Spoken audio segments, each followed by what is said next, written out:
Boa noite a todos. Viagem Espírita em 1862. Então vamos lá. Nós vamos trabalhar nesse livro aqui. O Allan Kardec, da editora O Clarim. O autor o tradutor, na verdade, o Wallace Leal Rodrigues, da cidade de Matão, São Paulo, a mesma cidade que eu já falei aqui do Dr. Cabacho. Eu chamo de doutor porque foi um doutor. E eu estava vendo agora ali os livros, o Wallace tem outros livros também da mesma editora, o Clarim. Então, gosto desse livro porque ele é mais fininho, é mais explicativo, o autor foi buscar na fonte, né, tradução.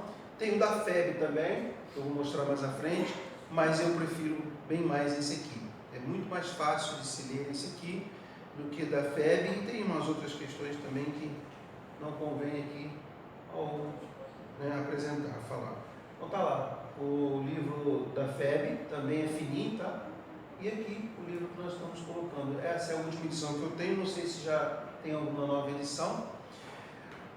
Nós não viemos aqui para falar da história de Kardec, da história do Espiritismo, do que aconteceu, dos anos, dos fatos. Todo mundo já tem. Alguém, estou olhando aqui, não tem ninguém de primeira vez, né? Então todo mundo já sabe um pouquinho. Então a gente vai aprofundar o estudo, que é o que está faltando. Sempre eu converso com a Maricela sobre isso. Nosso movimento espírita está ficando para trás nessa questão do aprofundamento nos estudos. Por quê? Porque a maioria das casas, não é nada errado, pelo contrário, mas a maioria das casas vem o Evangelho e o Livro dos Espíritos. Evangelho e o Livro dos Espíritos. E aí? Será que Kardec só tem esses dois? Será que Kardec só tem os 5 livros espíritas mais esse aqui? Não, Kardec tem outros. Tem o que é o Espiritismo, tem a Prece, tem os outros livros, e que muita gente não sabe. E é aí que eu digo, nós precisamos começar a aprofundarmos no estudo do Espiritismo. Nós precisamos começar a buscar novas fontes. E quando a Maricela falou para mim assim, vamos começar bem lá atrás, né? Vamos estudar a revista espírita, bati palmas, porque ainda tem espírita que não conhece, sabe que existe, mas não conhece. É muito chato ler a revista espírita. Só que quando começa a ler ou estudar, né? É um manancial. E é aí que a gente erra. E é aí que às vezes eu sou incompreendido e sou criticado. Porque eu bato nessa tecla mesmo. Temos que nos aprofundar. Nós não estamos nos aprofundando. Estava batendo um papo com ela hoje no Zap sobre isso. Alguns temas que estão por vir nesse mês de abril aí. Gente, está na hora da gente... Opa, o que há? Vamos lá. Vamos ver o que está escrito aqui de Kardec. Vamos estudar. Então vamos lá. O livro, ele possui um prefácio, que é excelente, já no início do livro. E o detalhe, tem muita gente que pula o prefácio. Tem muito espírita pula o prefácio. Tem impressões gerais, discursos. Aqui tem gente que pula a leitura desses 3 discursos. É longo. Mas eu queria que cada um de vocês estivessem lá. Eu me coloquei lá, sentado no chão, talvez, ouvindo Kardec. Que discursos lindos ele faz nesse livro. Cheguei a me arrepiar. Eu já estudei esse livro umas 4 vezes. Só para vocês terem uma ideia, ele não sai da minha estante de jeito nenhum, nem empresto. Porque eu tenho tantas anotações aqui dentro, que se eu perder, eu me perco. Então, eu empresto outro, mas esse não. Eu até compro para pessoas que precisam, mas esse aqui está com anotações no início. Mas vamos lá. Então, são discursos que ele fez nas reuniões gerais, espíritas de Lyon, de Bordeaux, nas suas viagens. Não tem só uma viagem. Vou mostrar bem para vocês isso. Por isso que eu falei, nós vamos nos aprofundar. Discurso 1, discurso 2, discurso 3. Calma, tá? A gente vai fazer rapidinho, não vai passar da hora. Apesar que já me entregaram com 10 minutos de atraso. Instruções particulares dadas aos grupos. Aqui é interessantíssimo isso. Instruções dadas aos grupos em a resposta a algumas questões propostas nas viagens e projeto de regulamento para uso de grupos e pequenas sociedades espíritas. Isso aqui é um complemento lá do Livro dos Médios. Livro dos Médios? Lá no final do Livro dos Médios tem algumas coisas sobre regulamentos e projetos de estatutos de casas espíritas. Está lá no final do Livro dos Médios. Que muita gente chega ali e para. Não é mediunidade, isso aqui não precisa ler. Olha a cabeça. Não é? Então aqui, gente, aqui nas impressões gerais, no prefácio, principalmente nesses dois aqui, é que conta a história das viagens de Kardec, mas principalmente dessa daí, de 1862, que é a qual nós estamos falando melhor, mas eu vou falar de todas. Então, o início.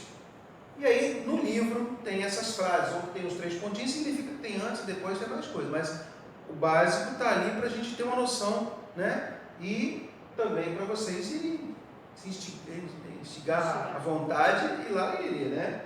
E é muito bonito, vocês vão ver depois, finalzinho. A missão dos reformadores, qualquer um, né, que venha reformar ou venha trazer alguma coisa, que é o missionário, está cheia de escolhas e perigos. Previno-te, ou seja, alguém, eu esqueci da aspas ali, tá, gente? Me desculpe. Previno-te de que é rude a tua missão. Porquanto se trata de abalar e transformar o mundo inteiro. Já nessa primeira frase, ele não abalou o mundo, ele não transformou muita coisa e ainda está transformando. Acabamos de ler na página aqui. Nós acabamos de ler.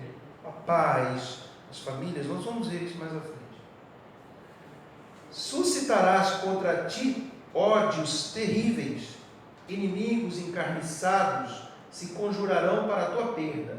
Ver-te-ás abraços com a malevolência, com a calúnia, com a traição mesmo dos que te parecerão os mais dedicados.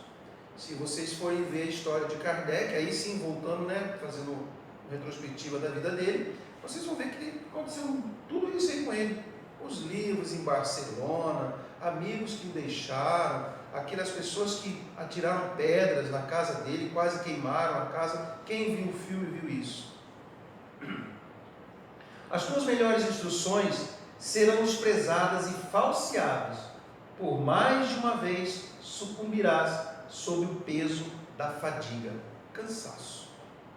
Mas que ele não podia desistir.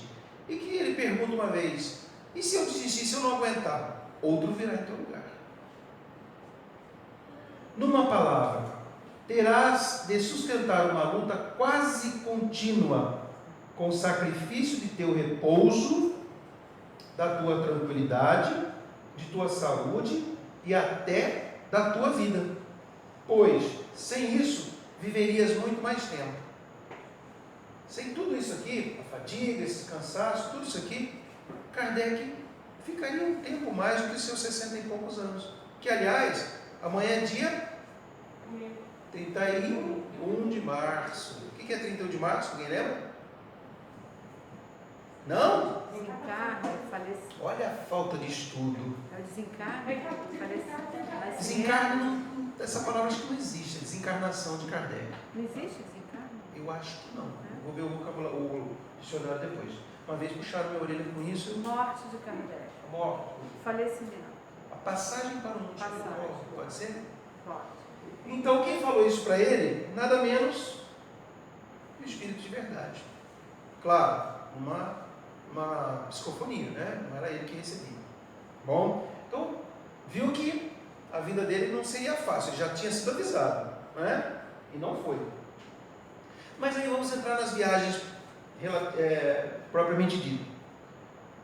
A primeira viagem se deu em 1860, a segunda em 1861. Vejam bem, tinha alguns livros que não tinham nem sido lançados ainda, tá? Estava lá no Livro dos Espíritos ainda, depois veio o Livro dos Médios, e aí o livro do Evangelho não tinha sido lançado ainda. 1861, 1862, a quarta em 64 e a quinta em 1867. 100 anos desse ser aqui ter vindo à Terra. Então vamos lá. Mas nós vamos nos ater principalmente à terceira, e aí vocês perguntam, por que só a terceira virou um livro? E por que só a terceira que a gente fala mais? Então a gente vai ver por que isso. Grande parte das viagens de Kardec, principalmente a de 1862, ela foi feita de trem, de carruagem, ou até de charrete, carroça e algumas outras coisas, os lugares que não tinham trem. Só que o trem TGV, que é o trem bala hoje da França, um dos melhores do mundo, ele faz uma faixa de 500, 600 quilômetros por hora. É daqui a São Paulo em 1 hora. E o trem do Kardec naquela época fazia assim, a grande velocidade de 50 quilômetros por hora. Hoje precisamos ter câmeras de 50 para não avançarmos a velocidade. Imagine, tá? Então o trem, já existia praticamente na França toda, ele contornava toda a França, ia pelo interior da França também, nas cidades maiores. Algumas partes de carruagem, como eu disse, a viagem com dupla finalidade. A finalidade da viagem, principalmente a de 1862 de Kardec, ela tinha essas finalidades: divulgar o Espiritismo e orientar dirigentes e trabalhadores espíritas, e confraternizar-se. Coisa também que o espírita atual quase não faz. Querem ver? Aniversário de casas espíritas. Quem daqui vai geralmente? Átmos vai. Átmos vai. Mas porque a gente fica ali, né? Mas eu pergunto, e na Feira do Livro? Poucos vão. E no mês espírita, na outra casa, por exemplo, lá em Itaipuaçu? Átmos vai. Átmos vai. Mas nem todos. E tem casa que não vai. Ninguém. Nem o dirigente. Isso é confraternizar-se? Não. Confraternização não é só isso que a gente faz na cantina, nos almoços e alguma festinha que a gente reúne, como na casa da Deise. Não. Confraternizar-se é conversar com outros espíritas, levar os nossos feitos e os nossos problemas para outros e assim também acolher uns dos outros. Porque numa troca de conversa a gente pode melhorar muita coisa ou ajudar a melhorar outros. Isso que é confraternizar. Então foi isso que Kardec fez. Mas ele ia para também divulgar o Espiritismo nesses discursos, e esses discursos foram os maiores, em lugares com maior número de pessoas, e que foi escrito. Mas ele fez vários. Toda cidade que ele ia, ele falava. E não era uma horazinha só não, correndo não, sabe? 1860, então, é a primeira viagem. O lionês da cidade de Lyon, o senhor Guillaume, era um amigo de Kardec, de infância. Ele convida a Kardec para ir visitar a cidade, porque lá já tinha centro espírita, já era divulgada a doutrina espírita. E Kardec, então, resolve, em 1860, fazer essa viagem diretamente para lá. Kardec foi o primeiro a levar a oratória espírita entre casas espíritas. Então ele foi o primeiro a fazer uma palestra em outro local. Primeiro encontro de dirigentes espíritas, 19 de setembro de 1860, em Lyon. Então foi o primeiro encontro de dirigentes espíritas, primeiro da história. Foi Kardec quem conduziu, junto àquelas pessoas da cidade de Lyon e de outras cidades próximas, 20, 30 quilômetros, que vinham a pé, gente. A pé. É como eu vim de lá de longe, onde eu moro, para cá, a pé. Tá? Eles iam a pé. Alguns a cavalo.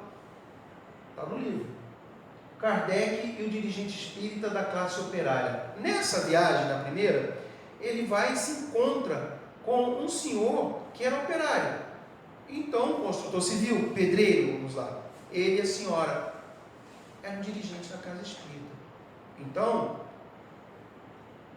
ele quis conhecer esse senhor para levar a ele o seu abraço e mostrar que para ser presidente de uma casa espírita não precisa ser um santo, um anjo ou uma pessoa de posses. Não, é qualquer um, desde que consiga levar a contento o seu trabalho. Todos erramos? Todos erramos. Temos problemas? Temos problemas. Mas aquele que se decide a fazer algo de bom consegue. Então esse senhor, que é o senhor de Jô, e a senhora de Jô, recebem Kardec, confabulam, tem a confraternização, ele faz uma palestra no Centro Espírita do Senhor de Jô, dele não, né, que ele dirigia, tá? Então, é um encontro. No livro ele fala assim, ele fala do diplomata, não, ele fala alguma coisa que é Kardec, do rico e do mais pobre. Ele coloca mais ou menos isso no livro aqui, ele mesmo, né? Não podeis imaginar quanto nos é doce e agradável presidir ao vosso banquete, tá aqui, onde o rico e o operário se abraçam, bebendo da fraternidade. Desculpa, eu falei que foi ele, mas não foi não, tá? Foi Erasto. O espírito Erasto dá uma comunicação e coloca no meio da sua comunicação essa frase aí. Tá? Hoje já ia dizer, nossa, isso aí como é que é bullying? Não, é discriminação, né? Mas tá lá. A viagem de 1861 foi um pouquinho maior, novamente no outono, lembrando que o outono lá é bem friozinho já, tá lá em cima, né? 19/9/1861, ou seja, um ano depois, Kardec entra em êxtase quando nessa segunda viagem. Ele fica assim, apaixonado, ele vibra muito com o que ele vê. Por quê? Quando ele foi em 1860, nossa, um ano, hein? Um aninho. Quando ele foi em 1860, tinha alguns grupos naquela redondeza, em Lyon e nas cidades próximas.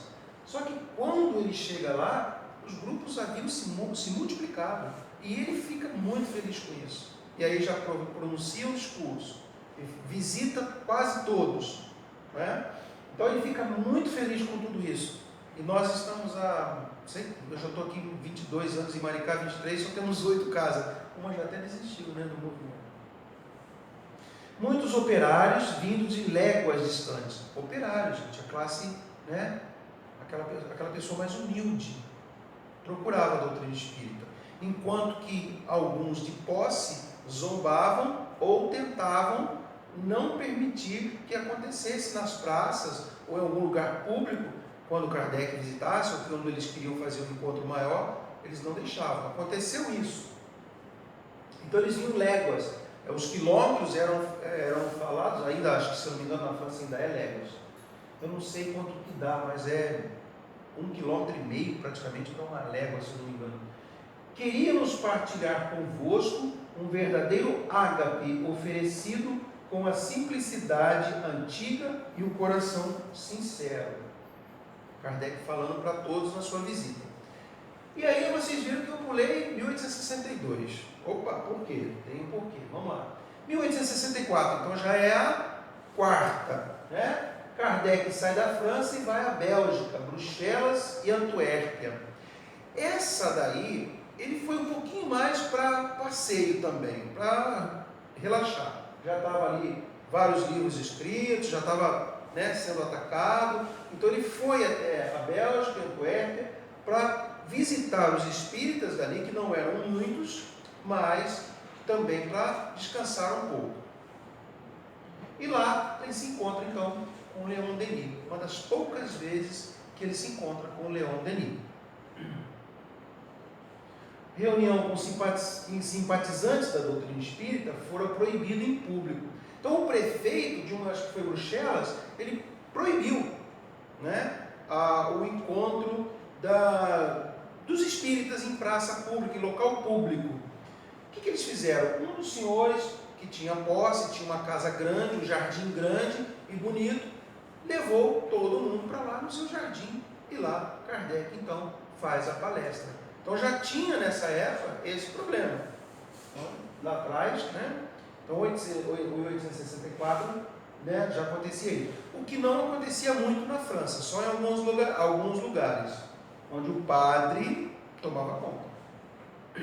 1867, última viagem de Kardec.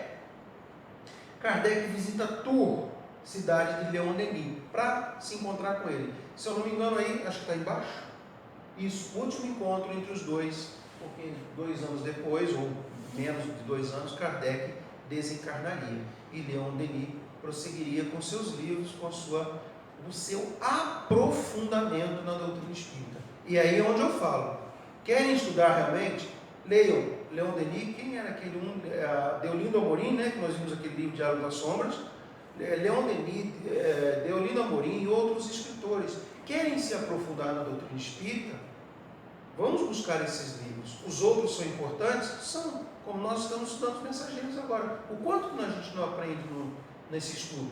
Mas esses livros desses irmãos são importantes. Camille Flammarion, quase ninguém lê. Quase ninguém lê Camille Flammarion.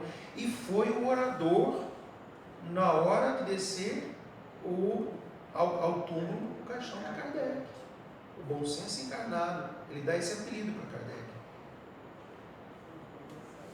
Dados técnicos, então. E aí a gente volta para a terceira viagem, que é de 1862. Por isso que eu pulei. Porque é a mais importante e é a que nós viemos falar.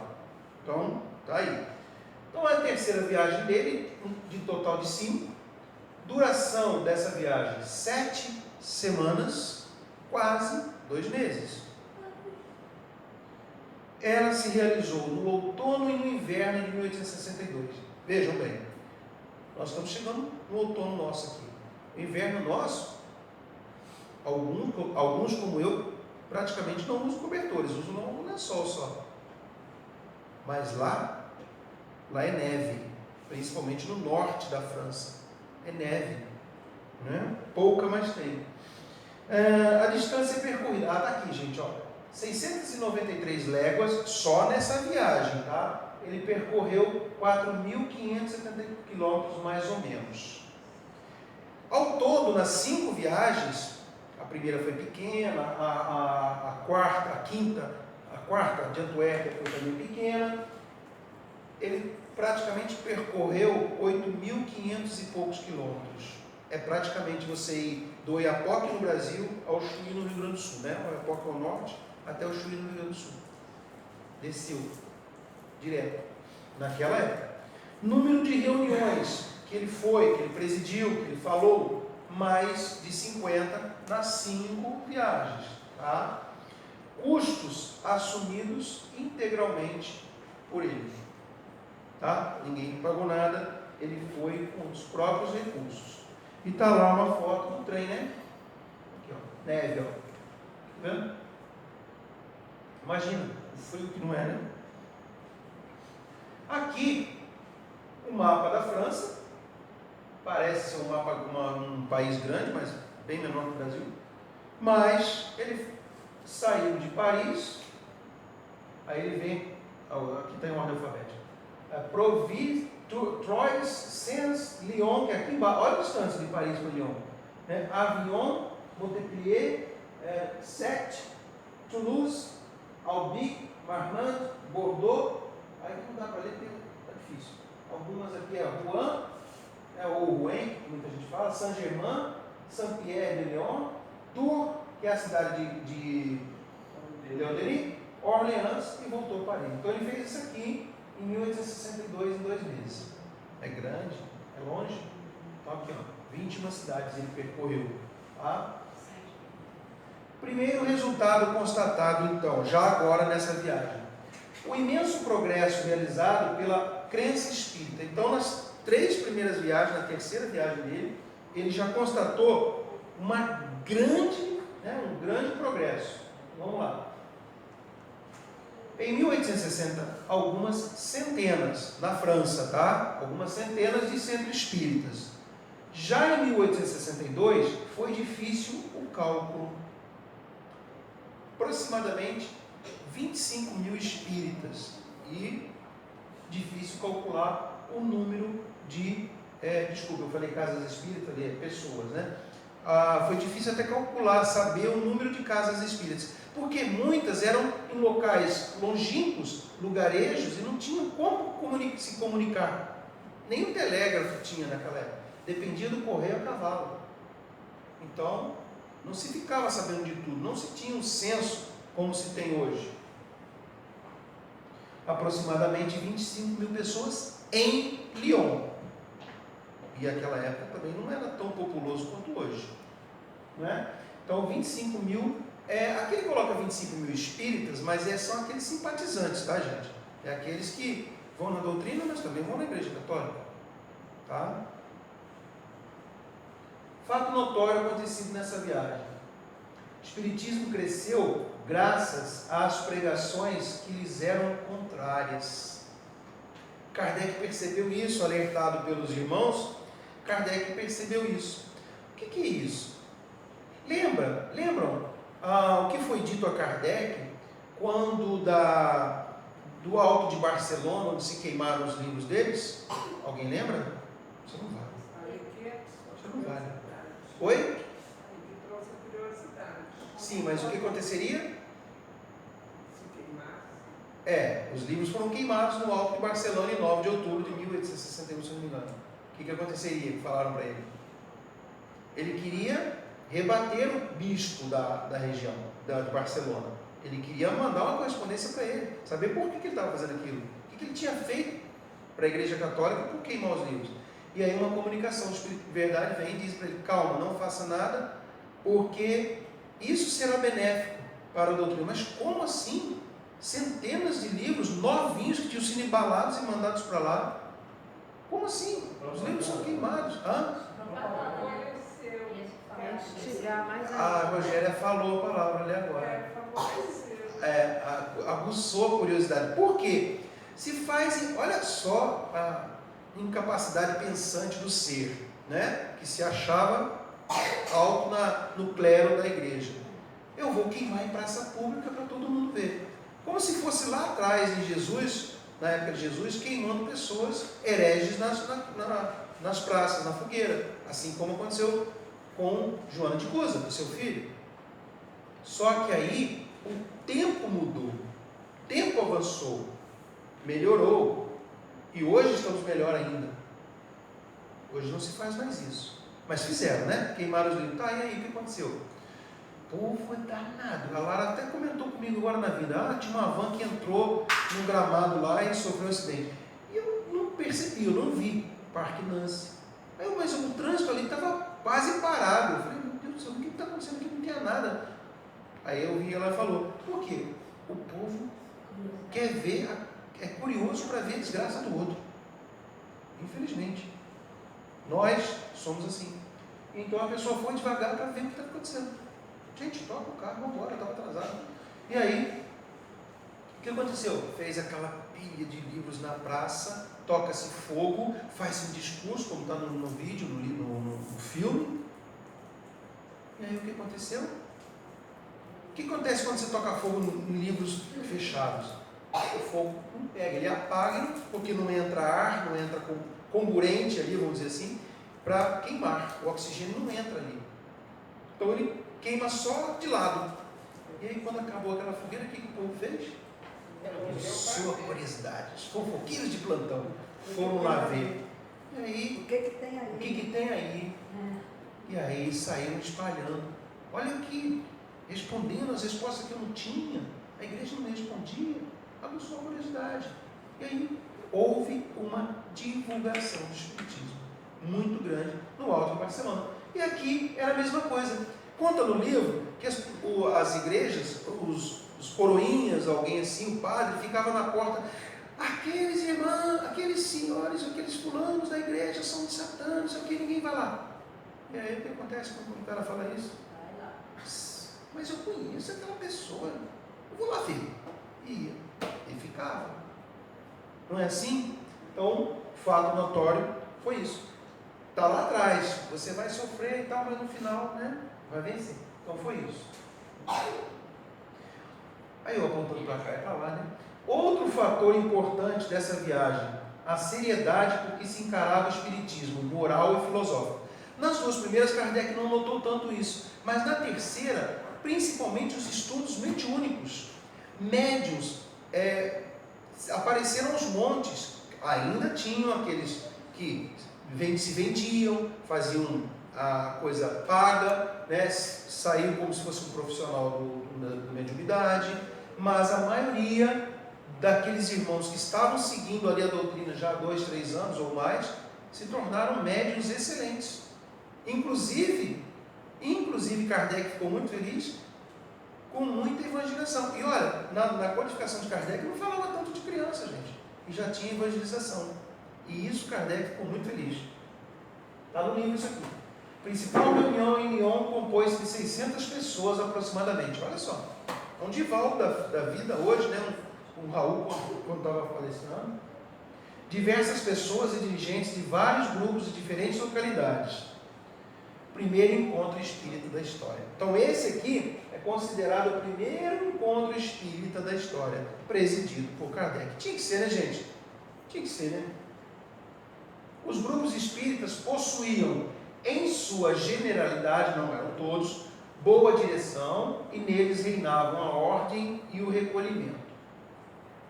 Não houve rejeição por parte das autoridades, mas sim cortesia. Então as autoridades, não o clero, já começavam a mudar o seu pensamento, mesmo porque alguns deles já frequentavam, né? Kardec era conhecido, gente. Eu já tinha esses artigos da Revista Espírita. Não, ele tinha livros de gramática francesa, ele tinha livros, vamos dizer assim, o português deles. Ele tinha vários livros de aritmética, se eu não me engano. Não Ele tinha... como Kardec. Hã? É, Não como Kardec. mas como Kardec. Como Hipólito e Leão Denis Arribas, tá? Mas é claro, falavam de Kardec, mas quando chegava lá ouviam ele, e aí? Opa, as coisas erradas aqui. Dá um médico aqui para mim. Isso, aí, obrigado. Médium se multiplicam, assim como reuniões mediúnicas. Isso ele ficou imensamente feliz. Vejam bem, aqui já estão, né, o Evangelho, já saiu o Evangelho, não é? Médiuns de fenômenos físicos diminuem, dando lugar aos moralistas. Já naquela época, os efeitos físicos já não eram tão necessários, porque o povo já estava acompanhando a doutrina espírita sem aquela coisa de chamar atenção. Só que aqui no Brasil ainda continuou, né? Porque chegou depois um pouquinho, né? Então continuou. Kardec registra também sua satisfação com a educação das crianças, já tinha antecipado.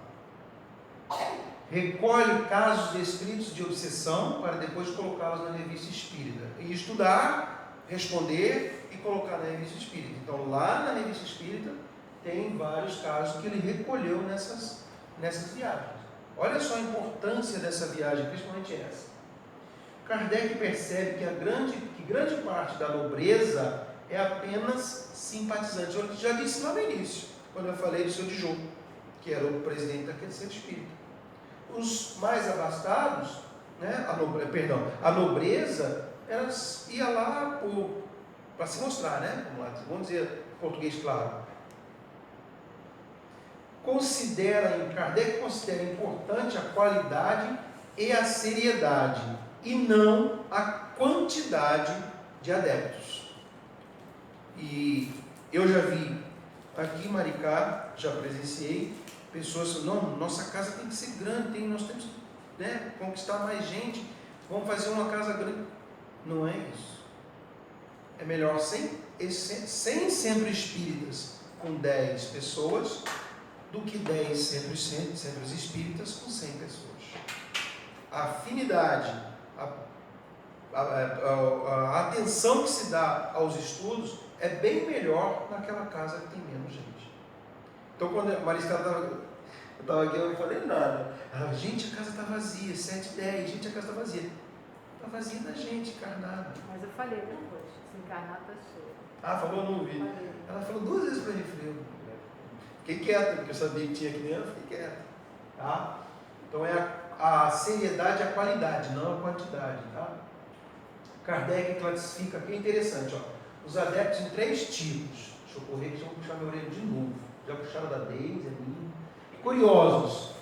Então, os espíritas curiosos, né? Ou simpatizantes curiosos, aqueles que querem só ver os fenômenos, as psicografias e não querem saber da parte moral dos estudos.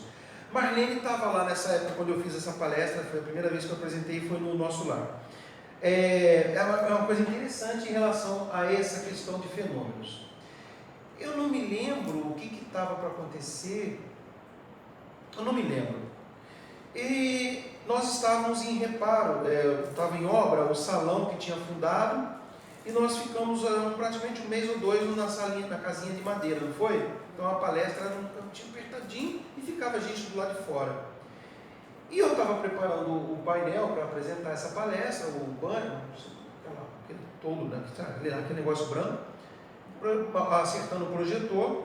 Aí, quando eu acertei, eu saí ali, lá de fora assim, para respirar um pouquinho o ar puro, para arejar a mente. Chegou um casal com uma menina toda vestida de branco, uma cestinha do lado. Lembra disso? Não, né? Lembra não. E ele perguntou assim: aqui é o centro espírita do nosso lado? Eu falei: é hoje que vai ter o Carlinho Conceição? Eu falei: não. Ah, porque me disseram, não, vai ser semana que vem, vai ser no dia tal, assim, hoje é uma palestra, né, que todo sábado tem, depois aí tem evangelização para criança e tem depois uma sopa. Ah, não, eu vim aqui só para ver o Carlinho Conceição. Eu falei: não, fica aí, o palestrante é sensacional hoje, é excelente. Excelente o palestrante hoje, não, mentira, tá, gente, não falei isso não. Aí, eu falei: não, assiste, hoje é uma palestra sobre Kardec, sobre a nossa doutrina. Não, e foram embora. Fenômeno. Eles estavam procurando fenômeno. E a menina toda uniformizada, não sei do que, de branco, uma cestinha, parecia uma coelhinha. Gente, a pessoa procura o fenômeno. A pessoa procura o passe. Tinha gente no IABM em Niterói que chegava a 5 minutos para acabar a palestra, para entrar no passe. Adianta? Recebeu o passe? Recebeu. Recebeu fluidos? Talvez. Fico a pensar que não, pelo que eu já estudei. Imperfeitos. Então, os curiosos só vão ali para isso, né? Vão procurar psicografia. Já chegou alguém aqui procurando psicografia? Ah, eu queria saber se tem psicografia. Já chegou, né? Nem mediúnica nós temos. Ainda. Acham bonitos imperfeitos. Aí acho que a gente entra aí. Acham bonito a parte moral, mas que só é boa para os outros e não para eles. Verdadeiros espíritas. Estuda, vivencia ou faz esforços para vivenciar a moral cristã. Falei que a gente estava aqui, mas não, tá, gente? A gente está aqui. A maioria de nós está assim aqui. Às vezes eu sou rebatido nisso, mas olha o que ele diz aqui, ó. Estuda. A maioria estuda. Vivencia. A maioria sim. Pouco, mas vivencia. Senão não estaria aqui. E faz esforço para vivenciar a moral cristã. Quem disse que a gente consegue numa encarnação? Quem disse? Foi falado ontem no livro, né? No estudo de ontem, estava falando isso. Os benfeitores lá de nosso lar falavam para os dois, para o Otávio e para o outro lá, Celino. Eles erraram feio. Mas a justiça divina, ela está para todos. 3 discursos principais que eu falei, né? Vou falar rapidamente sobre eles. O avanço, vou fazer igual aos outros. Até que horas, né? 8h30, né? O avanço do Espiritismo em caridade, faltam só 6. Norteiam tais discursos. Então, o avanço do Espiritismo e a caridade norteiam tais discursos. Ou seja, os 3 discursos que eu coloquei lá atrás, lá no início, lá naquele slide. Tá? Então, ele fala muito desse avanço do Espiritismo. Nos discursos que ele faz, nas palestras que ele faz, ele vai falando para aqueles irmãos o quanto o Espiritismo avançou. Uma água fluidificada aqui. Essa aguinha é milagrosa. A caridade, essa frase é difícil, mas que frase, gente. Eu tentei decorar até hoje, não consegui, mas é linda. A caridade é a antítese do egoísmo. Este é a exaltação da personalidade, aquela a sublimação da mesma. Que português lindo! Não é igual hoje, né? Você, TD, não sei o quê, VC, não. Vamos lá, vamos traduzir aí para quem não conseguiu entender. A caridade é a antítese do egoísmo. A caridade é contrária ao egoísmo. Este, ou seja, o egoísmo, é a exaltação da personalidade do ser, do eu. Egoístico, não é? Então, o egoísmo é a exaltação da personalidade de cada um. E a caridade, é a sublimação da mesma. Frase linda. Kardec. Algumas palavras de Kardec que estão no livro, tá? O Espiritismo tem por divisa fora da caridade não há salvação. O que significa dizer, fora da caridade não há verdadeiros espíritas. Concito-vos a inscrever doravante esta dupla máxima, e não só uma, né, em vossa bandeira, porque ela resume ao mesmo tempo a finalidade do Espiritismo e o dever que ele impõe. Então, a finalidade é a caridade, né, para se obter a salvação. E o dever que ele impõe é que sejamos verdadeiros espíritas. Interessante também essa frase. Instruções particulares ao grupo. Então agora ele está lá no final do livro, que ele começa a dar algumas instruções, complementando o livro dos médiuns, onde ele fala lá sobre os estatutos. Isso, vale lembrar, não é que ele tenha dito, olha, vocês têm que fazer isso. Não é. A gente sabe que a doutrina espírita não é assim. Ela não tem regras para determinar que, mesmo porque que cada caso é uma particularidade, cada local. Por que as línguas, né? Nós não temos uma língua única no mundo? Ah, vem da história do Torre de Babel. Não é bem assim. Se a gente nunca vai ter uma língua única, exceto o Esperanto, que a gente pode aprender, aliás, mas não será a língua uníssona no mundo todo. Por quê? O clima, a regionalidade, tudo isso influencia. Tudo isso influencia. A geografia, né, do local, tudo isso.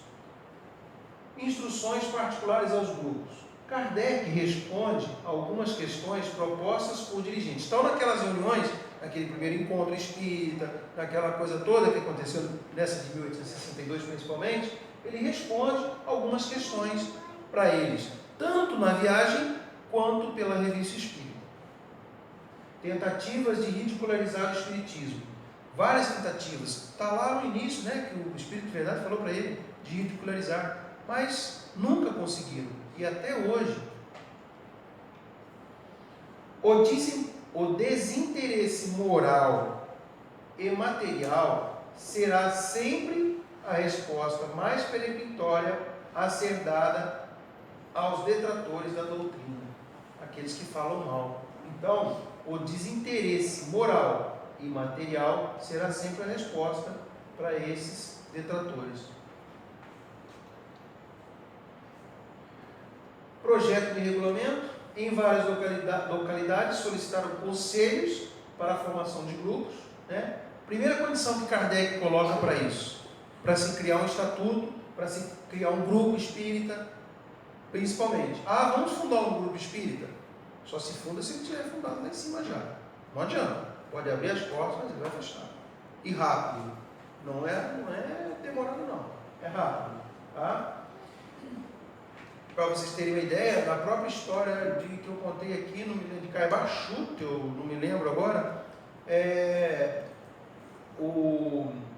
teve um centro espírita que durou 3 anos, um dos primeiros do Brasil. 3 anos. 3 anos. Tá? Então, a primeira condição. Era bonito fundar um centro espírita, né? Então, não acontece. Primeira condição para se formar, então, esses grupos, ter um estatuto corretinho, bonitinho. Sem dúvida, constituir um núcleo de pessoas sérias, por mais restrito que seja o seu número. Ah, eu tenho função colateral, sou presidente, sou caixa da cantina, sou não sei o quê, sou não sei o quê. Vai ser sempre assim. Lá no Leon Denis, com centenas, tem pessoas que conhecem lá, vocês dois conhecem, não conhecem? O Leon Denis, alguém conhece lá? É grande. O IEDM, o CERJ, a CEF do Raul Teixeira, lá na Bahia eu não conheci, mas dizem que é enorme, o AU, do Divaldo. Então, mesmo nesses locais, faltam voluntários, faltam pessoas que se dediquem. Né? Então, não tem tempo, é a resposta mais que a gente ouve. Tá? Então, sem dúvida, constituir um núcleo de pessoas sérias que queiram estudar, por mais restrito que seja o seu número. Em seguida, a escolha dos dirigentes deve se estabelecer pelos fundadores um regulamento. Então, depois que acontece isso aqui, pessoas sérias, mesmo que sejam poucas, segue-se a escolha de um presidente, né? E não é geralmente quem funda a casa, tá? Tem gente que funda a casa e vive, mas não é bem assim. Mas tudo bem. Cada caso é uma particularidade. Em seguida, a escolha desse presidente, né, a escolha desses dirigentes, deve se estabelecer pelos fundadores um regulamento.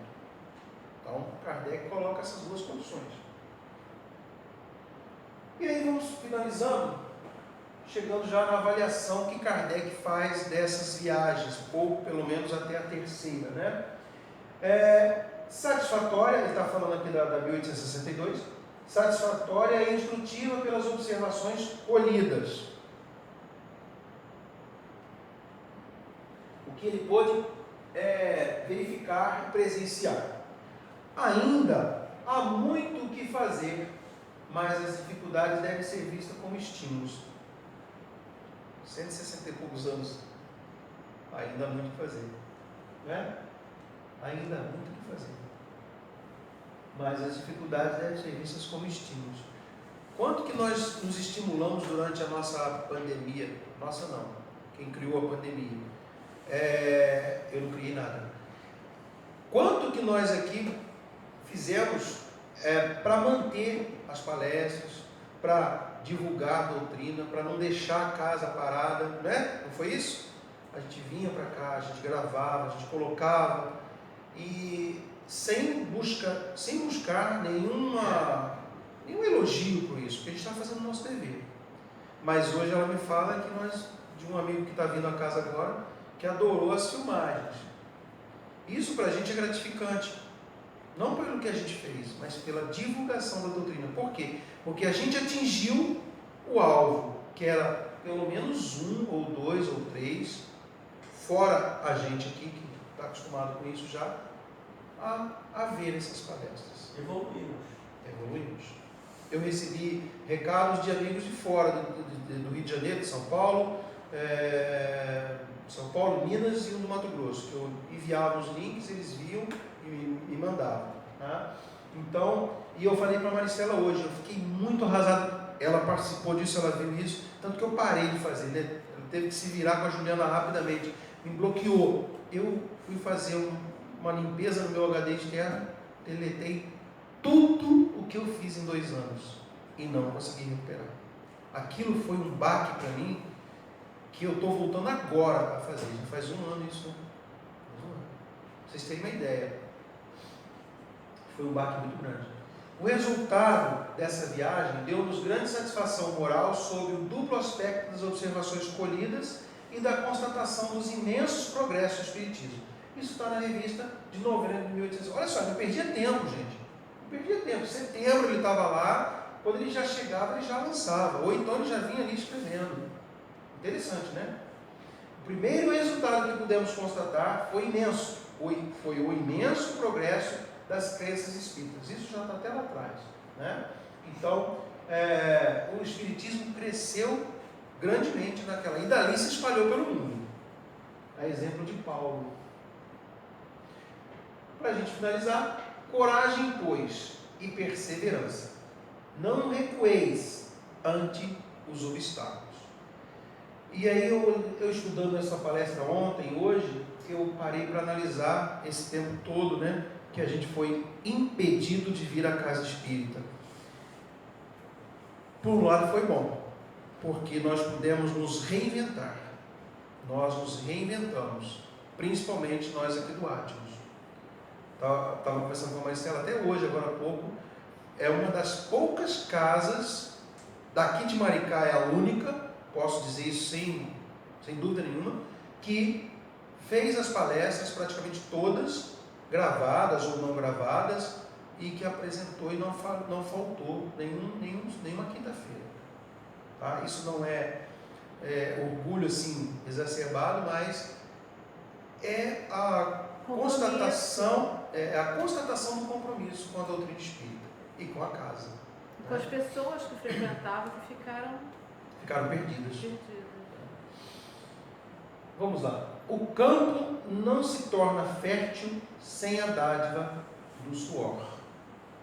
O campo não se torna fértil sem a dádiva do suor. Quem não deixa o seu suor numa tarefa, o suor literalmente, tá? Não consegue tornar um campo fértil. Então a gente suava aqui, depois veio o ar, né? A gente suava aqui para fazer as coisas, depois a gente conseguiu tanto batalhar. E vamos fazer mais à frente. Allan Kardec, em 1862. Então, terminei em cima da hora. Muito obrigado a todos. Desculpem as brincadeiras. Se a gente for falar muito sério, a gente também torna sonolenta a palestra, né? Mas eu gostaria de mais uma vez pedir a todos que estudem, busquem. Esse livro não é caro, é um livrinho barato. Alguém da casa eu posso emprestar, tá? Falei no início que eu não empresto, mas para casa, o pessoal daqui da casa eu posso emprestar, eu não empresto para pessoas de fora, tá bom? É mais uma brincadeira, porque eu tenho meu estudo aqui dentro, eu me baseio nisso. Toda vez que eu venho fazer essa palestra, eu leio o livro de novo. Quem que me levantou a mão? Sim. É desencarno. Tem o verbo. Tem o verbo, obrigado. Tem o verbo desencarnar e tem o desencarno. Então, tirou minha dúvida. Obrigado, tá? Obrigado, tá? Obrigado mesmo. Então, boa noite a todos. Muito obrigado pela atenção e pelo convite. Obrigada.